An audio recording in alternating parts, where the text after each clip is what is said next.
जी, तो आप लोगों को प्राइमरी की बात समझ में आ गई कि हर टेबल में हर रिकॉर्ड की हर टेबल में एक प्राइमरी की क्यों होनी चाहिए, एक आईडी क्यों होनी चाहिए यूनिकली आइडेंटिफाई करने के लिए, हर रिकॉर्ड की एक आइडेंटिफिकेशन क्यों होनी चाहिए।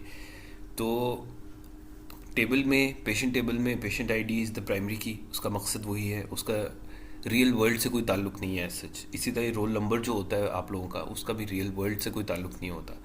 It's just a record keeping की एक इन्फॉर्मेशन होती है जो आपको यूनिकली आइडेंटिफाई कर रहा होता है। इसी तरह ही नीचे देखिएगा, ये डॉक्टर के टेबल में डॉक्टर को आइडेंटिफाई करने के लिए भी सेम डॉक्टर की आईडी है, उसकी प्राइमरी की।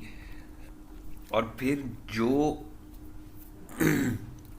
प्राइमरी की एक टेबल की हम दूसरे टेबल में ऐड कर रहे होते हैं, उनका रिलेशनशिप इस्टेब्लिश करने के लिए उसको फॉरेन की बोला जाता है। जैसा doctor ID is a primary की डॉक्टर्स टेबल के अंदर, जब ये आईडी उठ के पेशेंट टेबल के अंदर आएगी तो ये फिर एज अ फॉरेन की एक्ट कर रही होगी। ऑल्सो नोट कि आपकी, हम इसके ऊपर पहले बात कर चुके हैं कि जितने भी कॉलम्स हैं वो सब के सब जो है वो एट्रीब्यूट्स हैं, वो ऑटोमेटिकली एट्रीब्यूट से कन्वर्ट हो जाते हैं इनटू कॉलम्स। और एवरी रो इसके अंदर जो आपको नज़र आ रही है, चाहे आप एक्सेल में बात करें या डेटाबेस में बात करें, तो every row is actually one record, one data point आप उसको कह सकते हो। और उसको हम लोग अपनी डेटाबेस मैनेजमेंट की ज़बान में उसको टपल भी बोला जाता है। So every record is called technical ज़बान में अ टपल। यहाँ पर आपको नज़र आ रहे हैं 1 2 3 4 5। सो पेशेंट टेबल में देर आर 5 टपल्स या 5 रिकॉर्ड्स या 5 पेशेंट्स का रिकॉर्ड हमारे पास यहाँ पर मौजूद है। एंड ऑब्वियसली ये दो टेबल्स हैं, ये आप लोगों को, ये सारी टेक्निकल लैंग्वेज है, ये आप लोगों को पता होनी चाहिए। Coming back to our original question, जिसका मैंने पहले आपको बोला था कि वहाँ पर जो है हम लोगों को कार्डिनैलिटी जो है, आप लोगों को अगर नहीं समझ आ रही तो हम आगे जाके उसकी कुछ मल्टीपल एग्जांपल्स देख लेते हैं ताकि आपको कार्डिनैलिटी की बहुत अच्छे से समझ आ जाए। बिफोर मूविंग देयर, एक समराइज मैं करना चाह रहा हूँ अभी तक हमने जितना पढ़ा इस क्लास में। So basically there are 5 steps एक किसी भी डेटाबेस को एफिशिएंट बनाने के लिए। So number 1 step is to identify entities in a system, और उसको फिर आप अपने डायग्राम में लिखते हो रेक्टेंगल्स के अंदर। Number 2 step was to identify the attributes of each entity, और जिनको आप लिखते हो ओवल्स के अंदर और उनको लिंक कर देते हो अपनी एंटिटीज़ के साथ। नंबर 3 स्टेप के ऊपर आप प्राइमरी की क्रिएट करते हो हर टेबल के लिए या हर एंटिटी के लिए, और उसको आप अंडरलाइन भी करते हो। एट्रीब्यूट के अंदर उसको आप लिखते हो आईडी और उसको अंडरलाइन करते हो। अंडरलाइंड जो भी एट्रीब्यूट होता है वो उसका मतलब होता है कि वो उसकी प्राइमरी की है और यूनिकली आइडेंटिफाई उसको कर रही होती है। Fourth step was create relations between entities, एक एरो से आप उनके रिलेशनशिप को डिफाइन करते हो। और fifth and last step was कि उनकी, जी, तो fifth and the last step is कि आप उन रिलेशंस की, हर रिलेशन की आप कार्डिनैलिटी डिफाइन करते हो। And there could only be 3 possibilities, 1:1 होती है रिलेशन, 1 to many होता है, या many to 1 भी होता है, उसको सेम ही बोला जाता है, या फिर many to many रिलेशंस होते हैं। अब इन तीनों में सिचुएशन में आपने क्या करना है, तीनों सिचुएशंस में आप करते क्या हो, अभी फ़िलहाल जिस लेसन के आपने क्या करना है, और इसको बस आप याद कर लो। आगे जाके आपको हम बताते हैं कि कार्डिनैलिटी निकालते कैसे हैं। सो 1:1 का अगर रिलेशनशिप बन रहा है ना किसी भी एंटिटीज़ में, तो इसका क्या मतलब है कि वो एक ही टेबल बनेगा, चाहे उसमें मल्टीपल एंटिटीज़ भी हो, ठीक है। एक ही टेबल बनेगा और उसमें दोनों एंटिटीज़ एक ही टेबल में आप रखोगे, दोनों एंटिटीज़ की अलग-अलग टेबल नहीं क्रिएट होगा। 1 to many के अंदर या many to 1 के अंदर हर एंटिटी का अपना टेबल क्रिएट होता है, ठीक है। और चूँकि यहाँ पर 2 टेबल्स मैंने इसलिए लिखा हुआ है क्योंकि किसी भी रिलेशनशिप में 2 ही एंटिटीज़ होती है, तो उनका आपस में 2 टेबल्स बनेंगे हर एंटिटी के।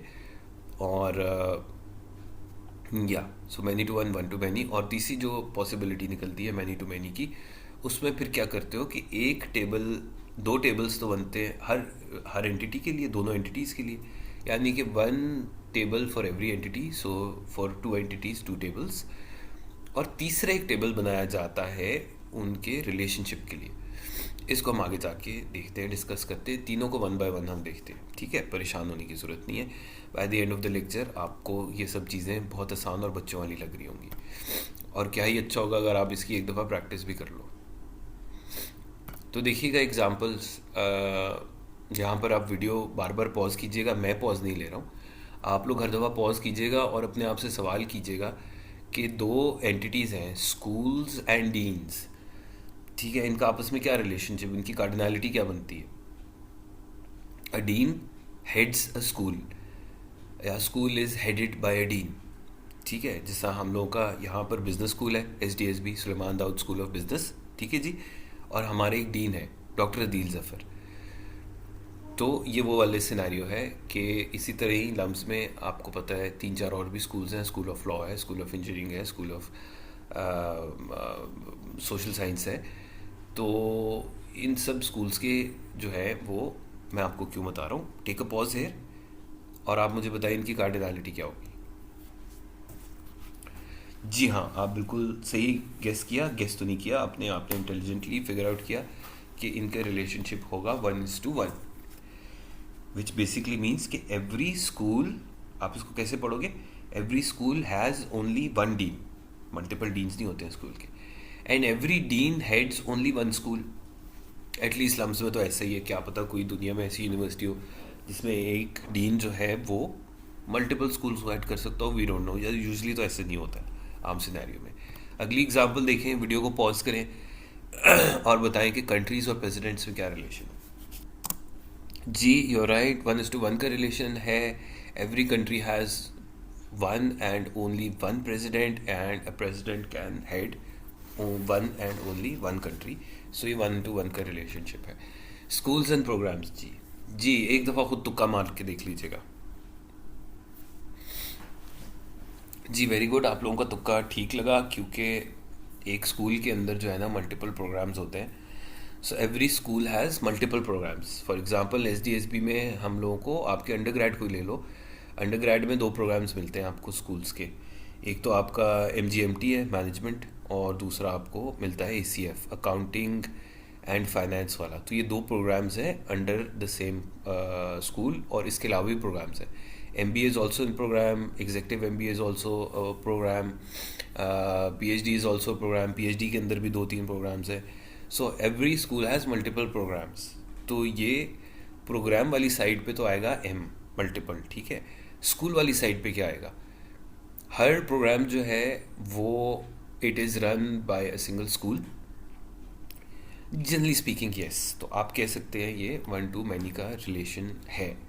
ऐसा हो सकता है, फड्डे शड्डे हो सकते हैं, प्रैक्टिकली इम्पॉसिबल नहीं है, बट जनरली स्पीकिंग ऐसे ही होता है कि कोई एक प्रोग्राम जो है वो विद इन द यूनिवर्सिटी तो ऐसे ही है, लेकिन आउटसाइड द यूनिवर्सिटी अगर आप देखोगे तो फिर मैनी टू मैनी का रिलेशनशिप बन जाएगा, ठीक है। सो कॉन्टेक्स्ट थोड़ा सा जो है वो इम्पोर्टेंट होता है यहाँ पे, क्योंकि एक MBA जो है वो ये सिर्फ लम्स थोड़ी करा रहा है, वो तो और यूनिवर्सिटीज़ भी करा रही हैं और स्कूल्स वाले भी करा रहे हैं।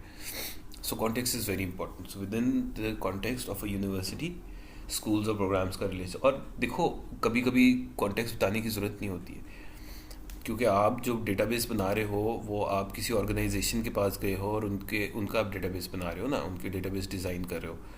तो आप किसी यूनिवर्सिटी के पास गए हो, उनका डेटाबेस डिज़ाइन कर रहे हो, तो विद इन द यूनिवर्सिटी तो स्कूल्स और प्रोग्राम्स का 1-to-many का रिलेशनशिप ही होता है। मूविंग ऑन, जी पॉज कीजिएगा, बताइएगा कंट्रीज और स्टेट्स का क्या रिलेशनशिप। जी आपने बिल्कुल सही गेस किया।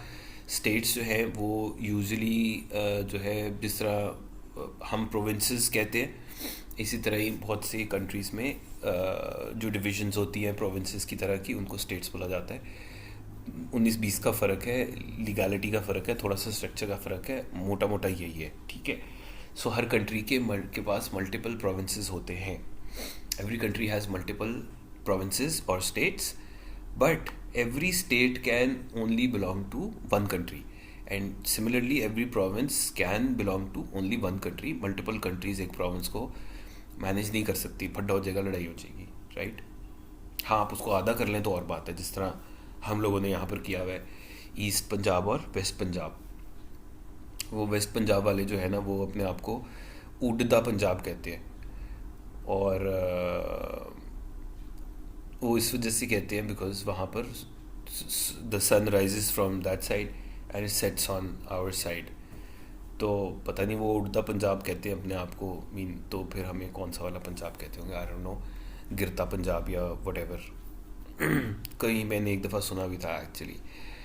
बट जिस आप लोगों को उठाने के लिए मैं ये ऐसी बातें करता रहता हूँ कि आप लोग सोना जाए वीडियो सुनते सुनते।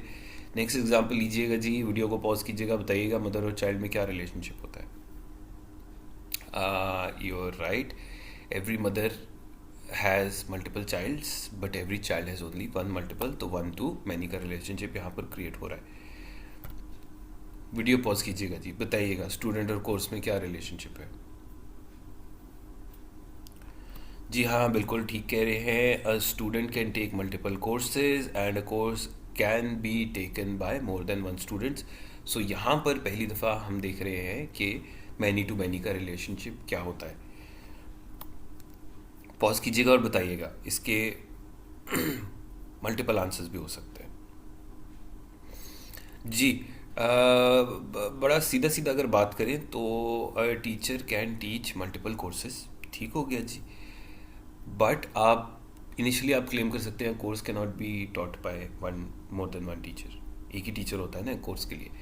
बट कंसिडरिंग यहाँ पर आप डिस्क 112 की एग्जांपल ही ले लें कि डिस्क 112 का जो कोर्स है वो मल्टीपल टीचर्स पढ़ा रहे हैं, तो आपको इनिशियली तो लगा कि मैं यहाँ पर कोर्स की बात नहीं कर रहा हूँ, मैं यहाँ पर एक क्लास की बात कर रहा हूँ। जिस तरह आप लोगों के सेक्शंस है ना, सेक्शन 5, 6, 7, 8, तो यहाँ पर कोर्स की बात हो रही है कि एक क्लास की बात हो रही है। हाँ, क्लास की बात हो रही होती कि डिस्क 112 सेक्शन नंबर 5, तो फिर वहाँ पर हम कह सकते थे कि between a section and a teacher का रिलेशनशिप जो है वो एक section can only B taught by one teacher, ठीक है। तो ये जानबूझ के मैंने ज़रा डिफ़िकल्ट वाले, मुश्किल वाले नीचे रखे हुए थे, ऊपर वाले थोड़े आसान हैं एग्जाम्पल्स ही। अब हम आहिस्ता आहिस्ता ज़्यादा डिफ़िकल्ट रिलेशनशिप्स की तरफ से जा रहे हैं। सो क्या बना इसका, मैनी टू मैनी रिलेशन बना कि teacher can to teach multiple courses and a course can be taught by multiple teachers. रोकिएगा जी, अब तक आपको तो लगी होगी कि अब आपको सब समझ आ गई है। अब आप पॉज कीजिएगा और इसको देख के मुझे बताइएगा कि आप किस नतीजे पे पहुँचे कि बुक एंड ऑथर का रिलेशनशिप क्या होना चाहिए।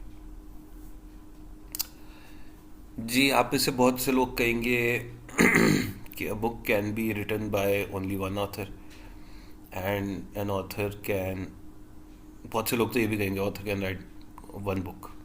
तो वन टू वन का रिलेशन हो गया। सर नहीं बेटा, बिल्कुल ऐसा नहीं है। एक ऑथर जो है मल्टीपल बुक्स लिख सकता है। आप में से बहुत से लोगों ने ये चीज़ भी फिगर आउट कर ली होगी कि ये एक वन टू मैनी का रिलेशनशिप है इनिशियली। अभी इससे भी बात आगे आगे लेकर चलते हैं, तो कुछ लोगों ने इतनी बात तो फिगर कर ली होगी वन टू मैनी का रिलेशनशिप कि one author can write multiple books but one book can be only be written by one author. ऐसा नहीं है बेटा। आप जाके बुक्स उठाएं लाइब्रेरी में और बुक्स को आइंदा से गौर से देखें कि बहुत सी बुक्स ऐसी होती हैं जिनको मल्टीपल ऑथर्स ने लिखा होता है।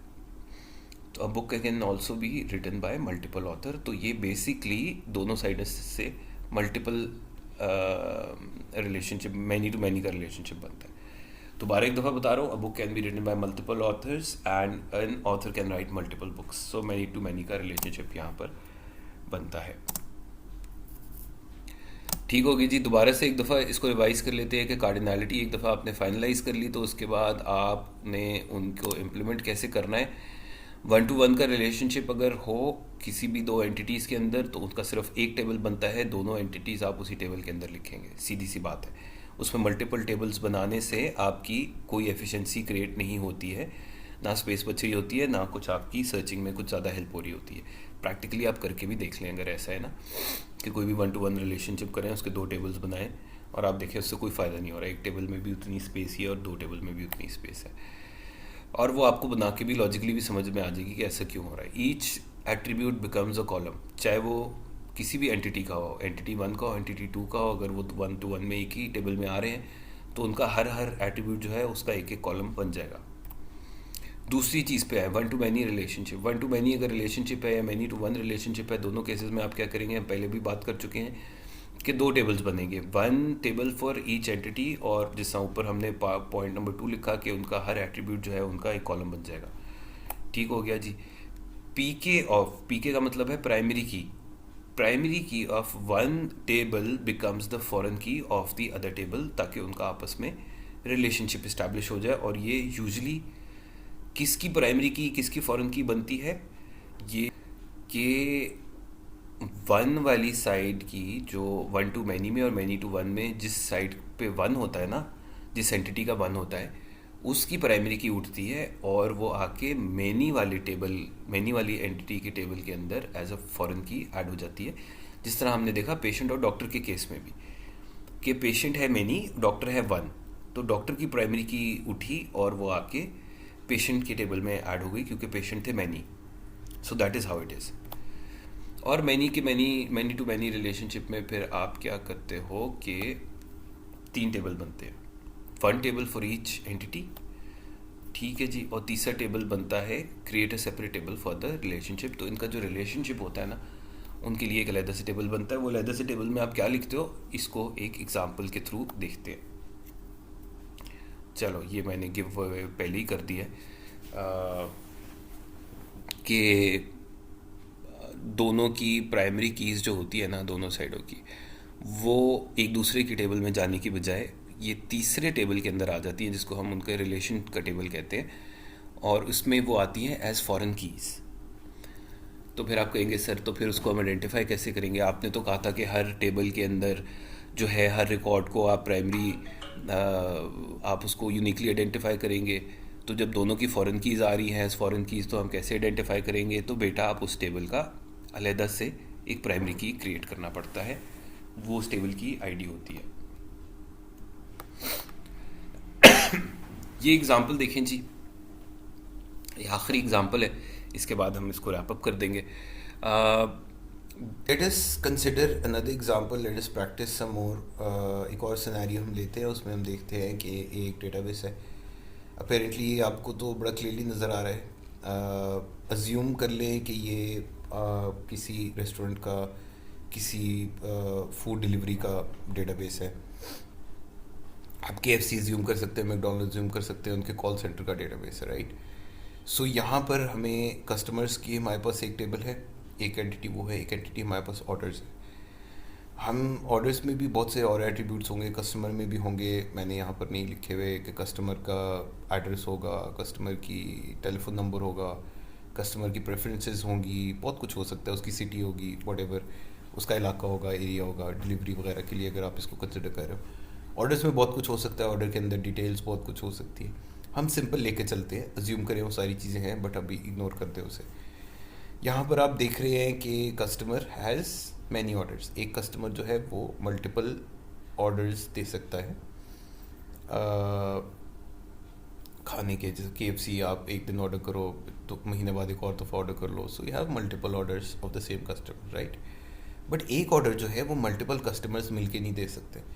जब भी ऑर्डर नोट हो रहा होता है ना, तो हमेशा यही पूछा जाता है कि अगर वो पूरी फैमिली के लिए भी ऑर्डर कर रहा हो या सारे ग्रुप ऑफ फ्रेंड्स के लिए भी ऑर्डर कर रहा हो, लेकिन हमेशा एक कस्टमर जो है उसका डेटा यहाँ पर एंटर किया जाता है, बिकॉज डेटाबेस में बाय डिफ़ॉल्ट इसको इस चीज़ को मलूज़ खातिर रखा जाता है कि one order can only be given by one customer. तो ये वन टू मैनी का रिलेशनशिप है।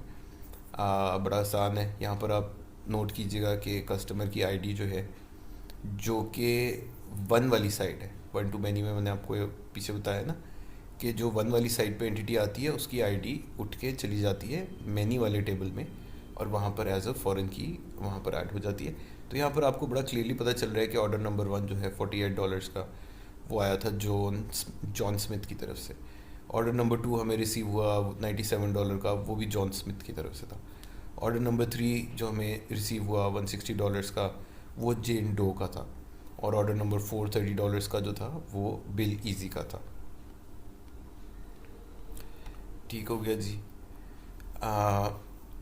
यहाँ पर ये आप लोगों के लिए एक छोटी सी प्रैक्टिस एक्टिविटी है कि आपने ख़ुद से एक ईयर डायग्राम आप बनाएं और वीडियो को पॉज कर लें, ये सारा कुछ पढ़ लें. Electronic store sells products that have names and prices. They keep a record of all their customers' names and their addresses. To maintain warranty, they also store the products bought by each customer along with the purchase date. इसकी आप एक year diagram बना के, तो अगर आप चाहें तो आप मेरे से डिस्कस भी कर सकते हैं अगर आपने बनाई हो. हम लोग इंशाल्लाह एक मल्टीपल सेशंस में करूँगा, जिस तरह मेरे ऑफिस आवर्स होते हैं ना स्कूल के अंदर. तो इसी तरह ही आज थर्सडे है, फ्राइडे है, सैटरडे है, इन मोस्ट प्रॉब्ली कल कुछ मल्टीपल मोर देन वन हम लोग मैं कुछ सेशंस करूँगा, short sessions which would be open for everybody. उसमें वो लोग आ सकते हैं और अगर किसी के कोई भी क्वेश्चंस हो रिलेटिंग टू दिस लेक्चर तो वो आके अपने क्वेश्चंस जो है वो मेरे से लाइव उसके अंदर पूछ सकते हैं.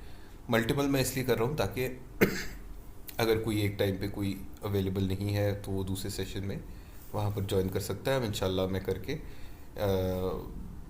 अगर ये अभी तक अपलोड हो चुके हुए हैं तो वो ये चीज़ भी आपको ऑलरेडी पता चल चुकी होगी, अनाउंस हो चुकी होगी कि मेरे लाइव सेशंस जो हैं क्वेश्चन आंसर्स के लिए उनका टाइमिंग्स क्या है.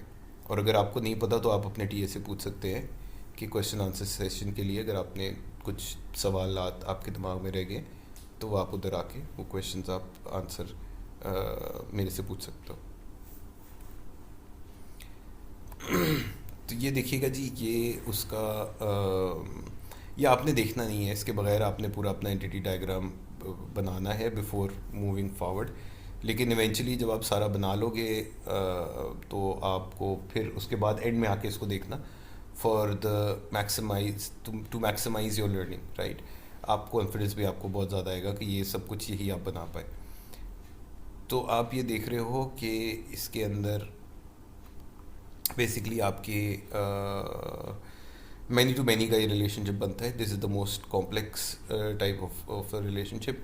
इसमें कस्टमर है एक साइड पे, ये आप नीचे देखेंगे. मैं अगर आपको ड्रॉ करके बता सकूं जी, ये वाला जो है ये हमारा कस्टमर का रिलेशनशिप है, कस्टमर का टेबल है ये वाला. और ये वाला जो है ये प्रोडक्ट का टेबल है, राइट. तो दोनों में आप देख रहे हो कि कस्टमर जो है उसके बारे में भी जो एट्रीब्यूट्स लिखे हुए थे क्वेश्चन के अंदर वो इसमें एज कॉलम ऐड हो गए हैं. कुछ एक्स्ट्रा भी हैं तो वो भी आप ऐड कर सकते हो.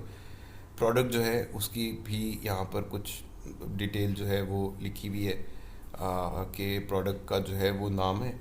प्रोडक्ट की ID obviously is very important. अगर नहीं अवेलेबल तो खुद से क्रिएट करनी पड़ेगी और उसकी एक प्राइस है. तो हमने वैसे ही कुछ 2-3 प्रोडक्ट्स के नाम लिखे हुए हैं कि बनाना है, टीवी है, वॉच हमारे पास अवेलेबल है, ठीक है जी. अब इनका वन कस्टमर रिलेशनशिप की कार्डिनलिटी क्या बनेगी. One customer can bye only one product. नहीं, ऐसा थोड़ी है. एक कस्टमर मल्टीपल प्रोडक्ट्स ख़रीद सकता है, कोई मसला नहीं है, जितने मर्जी ख़रीदे. सो वन टू मैनी का रिलेशनशिप बनता है. इधर से अगर आप देखो, अगर आप एक प्रोडक्ट को उठा के देखते हो कि एक टीवी है हमारे पास पड़ा हुआ है, क्या टेलीविज़न जो है एक ही कस्टमर ख़रीद सकता है. हमने एक टीवी तो नहीं रखा हुआ ना, ये तो हमारे पास तो मल्टीपल टीवीज़ पड़े हुए हैं. ये तो टीवी की एक टाइप है जिसको हमने यहाँ पर रखा हुआ है कि एक स्पेसिफिक मॉडल ऑफ टेलीविज़न हमारे पास अवेलेबल होता है जिसकी प्राइस $400 है. उसका प्रोडक्ट आईडी ये है. लेकिन उस प्रोडक्ट के कितने ढेर सारे, शायद हमारे पास 10 आइटम्स पड़े होंगे, ठीक है. तो वो प्रोडक्ट नहीं होता. उसमें शुरू में थोड़ी सी स्टूडेंट्स को यहाँ पर भी कंफ्यूजन होती है कि प्रोडक्ट क्या है और आइटम क्या है. बट वो डेटाबेसेस को थोड़ा सा अगर आप देखोगे ना और इस तरह प्रैक्टिकली आपने डिज़ाइन किए होंगे तो आपको आइडिया होता है कि प्रोडक्ट के अंदर सिर्फ वो चीज़ें होती हैं जो products available at your store to be sold. ये लिस्ट तकरीबन वैसी लिस्ट होती है जिस तरह अगर आप ऑनलाइन जाओ और ऑनलाइन अगर आप किसी भी स्टोर के देखो कि कौन कौन से प्रोडक्ट्स अवेलेबल है, समझ रहे हो. या उससे भी सिंपल करके चलो मैं समझा देता हूँ. आप रेस्टोरेंट में जाते हो ऑनलाइन या फिज़िकली भी जाते हो, उनका मेन्यू उठा के पढ़ते हो, तो मेन्यू में वो प्रोडक्ट लिस्ट दी होती है ना कि हम आपको क्या क्या देंगे. पिज़्ज़ा है हमारे पास, बर्गर है हमारे पास, शेक है हमारे पास, राइट. तो वो एक पिज़्ज़ा और एक बर्गर एक शेक तो नहीं ना होता, वो सिर्फ वहाँ पर उनके प्रोडक्ट्स इनलिस्ट किए हुए होते हैं। यहाँ पर भी television as a product enlist किया हुआ है, लेकिन हमारे पास एक टेलीविज़न नहीं है, हमारे पास इस प्रोडक्ट के 10 आइटम पड़े हुए हैं। तो एक प्रोडक्ट जो है ना, that can be bought by multiple customers. 10 item पड़े हुए हैं, उनको 10 डिफरेंट कस्टमर्स खरीद सकते हैं, फिर हम और मंगवा लेंगे, वो फिर और ज़्यादा कस्टमर्स खरीदेंगे। So coming back to our original point कि one customer can buy multiple products and one product can be bought by multiple customers. This creates a many to many relationship between the two. ठीक हो गया जी। अब हमने क्या सीखा था कि इनके टेबल्स कितने बनेंगे अगर मैनी टू मैनी रिलेशन होगा। 2 टेबल्स तो बनेंगे दोनों एंटिटीज़ के, कस्टमर का टेबल बन गया, प्रोडक्ट का टेबल बन गया, उनके एट्रीब्यूट्स उनके अपने अपने टेबल में आ गए। अब उनका जो आपस का रिलेशनशिप है मैनी टू मैनी का, उसके लिए हमने एक तीसरा टेबल क्रिएट किया जो कि उनके रिलेशन का नाम था। अब रिलेशन का नाम क्या है? कस्टमर बाइज प्रोडक्ट या कस्टमर परचेजेज प्रोडक्ट्स। ठीक है, तो ये उस टेबल के रिलेशनशिप का जो नाम है वही टेबल का नाम भी आप रख सकते हैं, परचेज टेबल या बाय टेबल। और उसमें जैसा कि मैंने एरोज दिखाए हुए हैं, दूसरी चीज़ क्या थी कि दोनों की प्राइमरी की उस टेबल में आ जाएगी एज फॉरेन की। ठीक है, ये तो उसके एट्रीब्यूट्स या कॉलम्स बता रहा हूँ ना, कि कस्टमर आईडी आएगी और यहाँ से प्रोडक्ट आईडी आएगी। ठीक हो गया जी। और फिर उसके अलावा उनकी एक अपनी प्राइमरी की अलहदा से आप ऐड करोगे, क्योंकि हर टेबल की एक प्राइमरी की होती है। तो यहाँ पर चूँकि परचेज टेबल है तो आप बड़ी इजीली उसको परचेज आईडी कह सकते हो, या आप उसको ट्रांजैक्शन आईडी भी कह सकते हो। ठीक हो गया। इसके अलावा रिलेशनशिप के अपने भी एट्रीब्यूट्स हो सकते हैं, जो कि ना प्रोडक्ट का एट्रीब्यूट है ना कस्टमर का एट्रीब्यूट है। फॉर एग्ज़ाम्पल, जैसे यहाँ पर रोज़े रोशन की तरह यहाँ है कि परचेज डेट, अगर एक कस्टमर आता है, वो एक टेलीविज़न ख़रीदता है, तो उसकी एक परचेज़, एक ट्रांजैक्शन हो जाती है जो कि नोट की जाती है। उसमें कस्टमर, ये यहाँ पर जो है ना, ये एक परचेज़ है बेसिकली। एक परचेज़ टेबल के अंदर जो आपको एक रिकॉर्ड, एक रो, एक टपल नज़र आ रही है ना, that is one by, that is one purchase. वहाँ पर आपको कस्टमर आईडी भी आ गया कि जी ये कस्टमर पुराना कस्टमर है, बॉब अंकल 24221। बॉब ने क्या ख़रीदा? 8977। 8977 क्या है? उसने एक बनाना ख़रीदा। ठीक है, कौन सी डेट को ख़रीदा? 22 मार्च 2010 को ख़रीदा उसने। तो ये एक परचेज़ की। अब यहाँ पर आपने ये भी नोट करना है इसके साथ साथ कि हर ट्रांजैक्शन में, हर बाइंग में पूरा कस्टमर का हम उठा के उसका नाम, उसका एड्रेस, उसका टेलीफोन नंबर हम हर ट्रांजैक्शन में नहीं लिख रहे हैं। That is saving us a lot of time and money, sorry time and space. वो एक दफ़ा कस्टमर का सब एंट्री हो चुकी हुई है, वो बार बार एंट्री नहीं होगी, स्पेस भी बचेगी, टाइम भी बचेगा, रिट्रीवल में भी और स्टोरेज करते हुए भी। इसी तरह ही प्रोडक्ट की एंट्री एक दफ़ा प्रोडक्ट के टेबल में हो चुकी हुई है। बनाना की प्राइस क्या है, बनाना के फीचर्स क्या है, बनाना के बारे में जितनी कुछ भी इन्फॉर्मेशन हमने स्टोर करनी थी, वो हम हर ट्रांजैक्शन में अब नहीं स्टोर करेंगे, वो एक दफ़ा स्टोर होगी प्रोडक्ट टेबल में। यहाँ पर सिर्फ उसको रेफ़र किया जा रहा है कि 24221 कस्टमर ने 8944 प्रोडक्ट जो है उसको बाई किया इस डेट को। अब आपको मज़ीद जानना है 24221 कौन था, उसका एड्रेस क्या था, कस्टमर टेबल में जाके देखें। प्रोडक्ट आईडी के बारे में मज़ीद जानना है, 8977 क्या है, उसके फीचर्स क्या है, क्या कीमत थी, go to the product table and go search for the rest of the details there. ठीक है, तो ये दोनों की प्राइमरी की एज फॉरेन की इसमें ऐड हो जाएंगी। और इसके अलावा इनके रिलेशनशिप की, मैनी टू मैनी के रिलेशनशिप की अपने भी एट्रीब्यूट्स होते हैं, अगर कोई हैं तो वो भी इस टेबल के अंदर ऐड हो जाएंगे। यहाँ पर हम देख रहे हैं कि purchase date is a attribute of the relationship. Purchase date ना तो कस्टमर का एट्रीब्यूट है, ना ही प्रोडक्ट का एट्रीब्यूट है, बिकॉज प्रोडक्ट तो बहुत दफ़ा बिकेगा, हर कस्टमर आके उसको ख़रीदेगा। तो कहाँ कहाँ आप उसकी डेट डालेंगे? तो ये डेट उनके रिलेशनशिप में ही जाकर डलेगी। ठीक है, ठीक हो गया जी। That is all for today जी। इस लेक्चर के लिए इसकी अच्छी सारी मैं प्रैक्टिस कीजिएगा। इसको आपको ऑनलाइन भी एग्जांपल्स मिल जाएंगी बहुत ढेर सारी या डायग्राम बनाने की। जज़ाकुमुल्लाह खैर। अस्सलाम वालेकुम व रहमतुल्लाहि व बरकातुहू।